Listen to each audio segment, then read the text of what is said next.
Hi there, this is Marie T. Russell. Welcome to the Inner Self audio version of Reducing the Influence of the Ego for Our Highest Good, written and read by Lawrence Doochin. Chapter 11. The Ego. Quote, "For what shall it profit a man if he shall gain the whole world, but lose his soul?" End quote. Jesus. We each have a choice, and let's be clear what that choice is. Will we set our intention and our personal will to promote unity, healing, and a collective greater good, or will we set it to benefit ourselves and certain individuals or special interest groups we belong to? Martin Luther King Jr. told us that, quote, "Every man must decide whether he will walk in the light of creative altruism or in the darkness of destructive selfishness." End quote. If we choose the ego and self-interest, we are operating from a very limited perspective. It may temporarily appear that we have won and that we've accumulated all of this wealth or power and control, but we have really lost. We have lost the opportunity to fulfill the purpose of what our higher self came here to do, because it didn't come here to make a lot of money or to have people put us on a pedestal. These things may be the vehicles through which we learn and remember, but they are only a means to an end. We have also lost an opportunity to be a light for and in service to others, which is the most powerful and joyous thing we can do. To be a light takes us out of fear. This is one of the main purposes of our experience on earth, and as we do this, we receive it back 100-fold, for we are one. We must stand in the power, and especially the responsibility, of who we truly are as part of one whole. The ego operates through judgment and comparison. For instance, witness our initial thoughts when we meet or see someone for the first time. We usually label them in many ways, making judgments about how they look, how they speak, how they are driving too fast or too slow. We all look over to see who's driving the car. The ego needs to label or categorize everything to feel safe. It compares, and the result is we feel better than the other person or group. We have more money, are better looking, or are smarter than this person.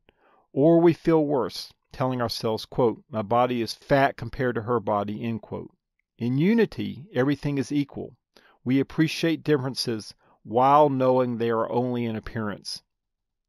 If we compare to others, we will be in fear, because we can never be satisfied with who we are. One of the most detrimental ways we compare is to our younger selves, especially how our bodies used to be or how our brains function better. As we age, this type of comparison plays into several fears, including our fear that we are not good enough as we are and our fear of death. The ego is always in fear. It needs answers or it will be in a greater fear, so it pushes the mind to come up with a solution.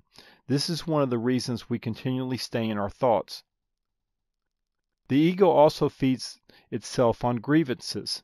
It has righteous anger. It wants to stay in resentment, bitterness, anger, self-judgment, self-pity, and pride.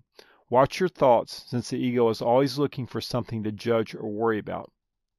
The ego also loves guilt and fear, and these have become a tenet of Western religion, although they are not of God. The ego uses fear and guilt to try and control situations and achieve its agenda. The ego identifies with the body and sees others only as bodies, not as spirit, which creates the foundation for the illusory belief in separation. This is why people want to keep their bodies looking young, and we have a plethora of products, including plastic surgery for literally every body part, to fulfill this unhealthy need. Our task is to look past the body to see the higher self within, as this is what's real.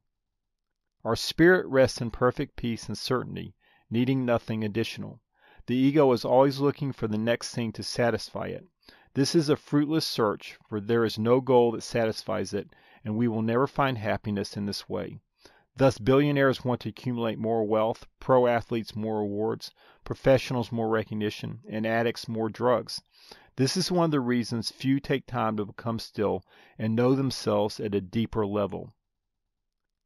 I want to distinguish between the terms happiness and joy. This is an important distinction, as happiness is related to ego desires, which is why it comes and goes. We are happy when the stock market goes up or our team wins, but we are depressed when the stock market goes down or our team loses. We need to get off this roller coaster, as it's not how we are meant to live our lives. Joy, on the other hand, is intrinsic.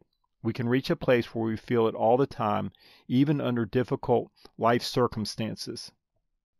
Our egos do not control us, nor are they separate from us. They are a byproduct of what is needed to exist in this earth reality, but they are created from and exist only in judgment. They exist on a foundation of quicksand, which is why they are unstable.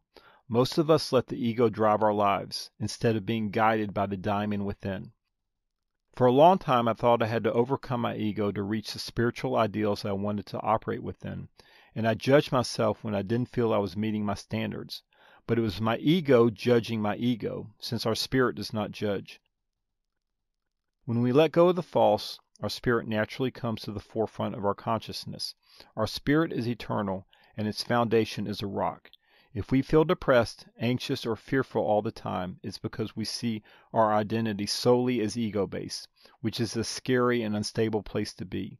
In that space, we believe everything is separate from us, and we truly feel alone. The Dalai Lama elucidated this well. Quote, "Too much self-centered attitude, brings isolation.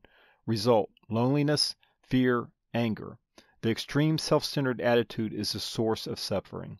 End quote. When we believe something is separate from us, we fear it and we try to control it so we can stay safe.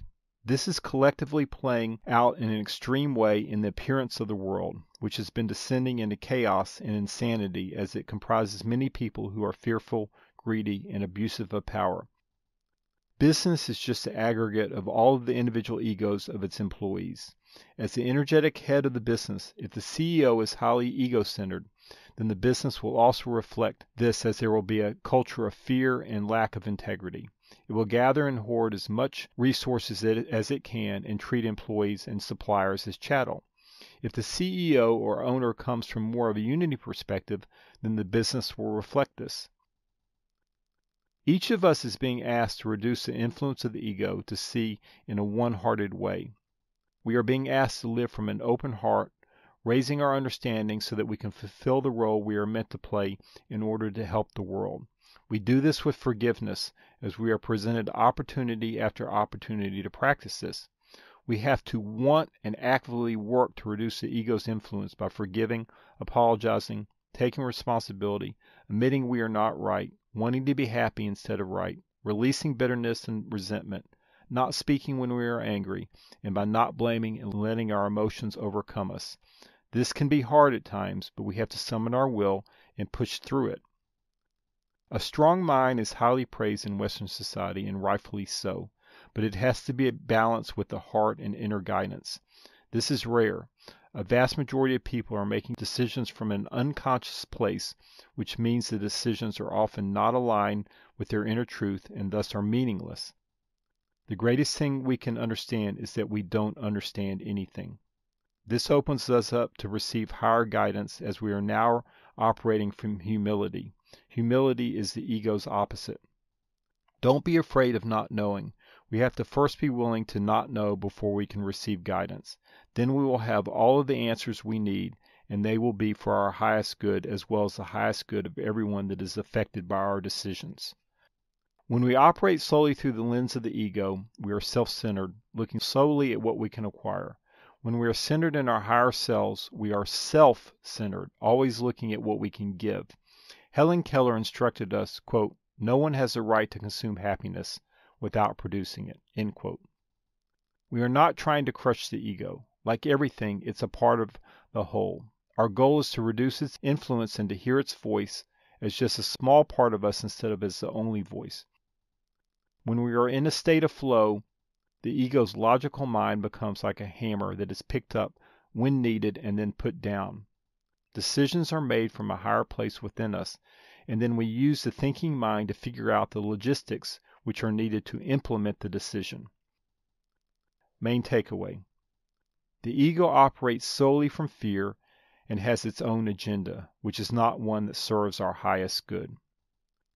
Question: in what ways can you better limit the influence of the ego and allow your spirit to come to the forefront? This article was read by Lawrence Doochin and excerpted from his book, A Book on Fear, Feeling Safe in a Challenging World. We hope that you have enjoyed this article. For over 30 years, we at Inner Self have sought to encourage new attitudes and new possibilities. For more inspiration, visit us at innerself.com. Thank you.